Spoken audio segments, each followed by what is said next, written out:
again to Robyn's Reviews. We are still covering A Song for You by Robyn Crawford. All right.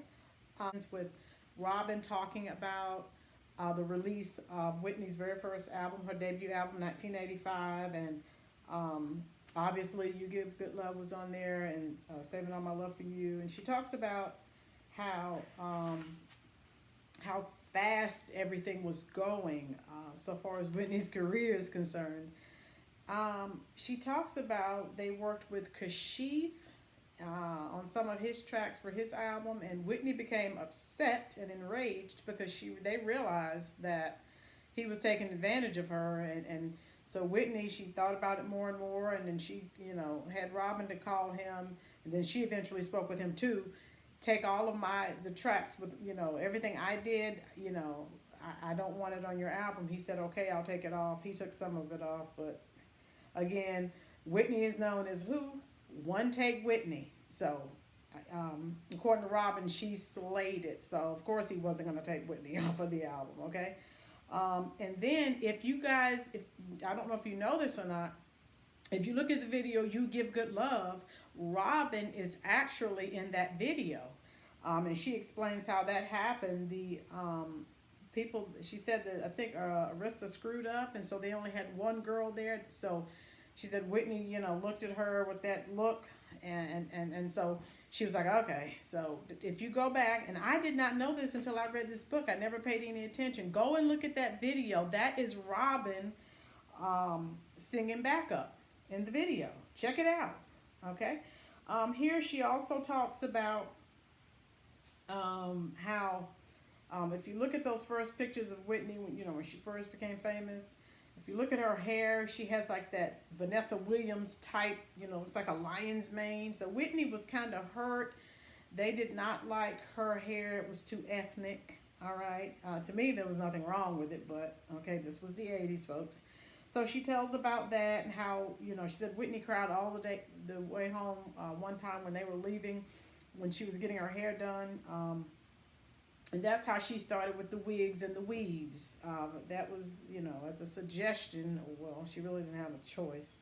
Arista Records, okay? So she talks about that.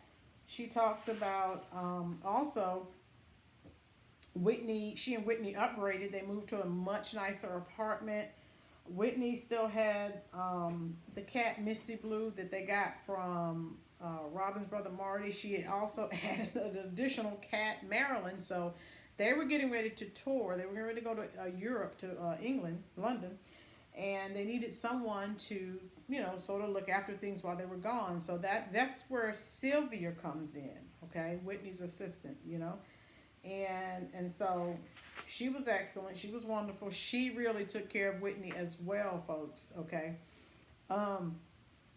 Also, this is where Whitney started her company when they did her hair up. If you go back and look at the pictures, it looks like a lion's mane. That was the symbol. The lion was the symbol for her Nippy Inc. as well. Okay, so her first album released 1985, all right? Robyn talks about the first time they actually heard the song on the radio. Obviously, that was exciting.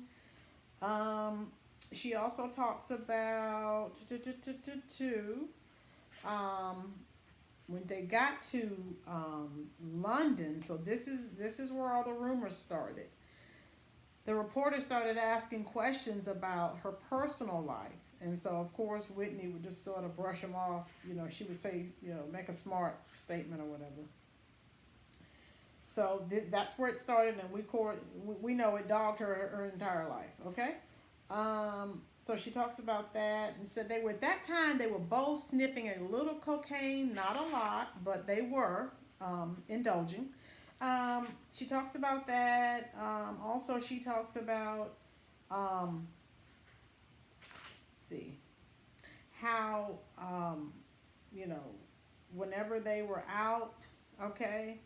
Now remember, she's just getting started, so Whitney can still pretty much, go wherever she wants. But she talks about how things are just changing, the pace with what, with which things are changing. And she had a debut, and I had forgotten about this, folks. Again, I'm telling my age.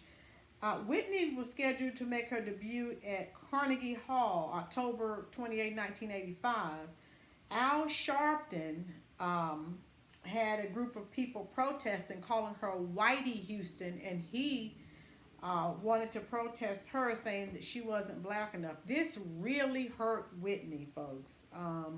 So, you know, they had planned to boycott Whitney, and she was like, you know, I just sing music. It doesn't have a color. So that was really ridiculous to me. So that happened. Then Robyn talks about how at this Carnegie Hall concert, her brother Michael just disappeared. No one knew where he was. Of course, he was off on a drug run, allegedly. And he came back, of course, and you know, he had not practiced. Sissy shoved him out there. You know, you still have to sing. So that's how that was, okay? So she talks about that, and she talks about how Whitney won her very first Grammy, all right? She was presented by her cousin, Dionne Warwick. We all know who she is, okay? So just this is the start of everything, folks. This is the start, all right? All right, so just wanted to cover those two chapters quickly with you, all right? Excellent book. If you have any time, if you're still not working due to COVID-19, check it out, okay?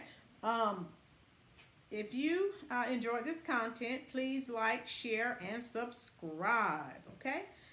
Thank you again for watching Roland's Reviews. I will also be uploading a video on my new channel, the CyberSense Report, okay? Once I get that up and going, I'll share the link with you.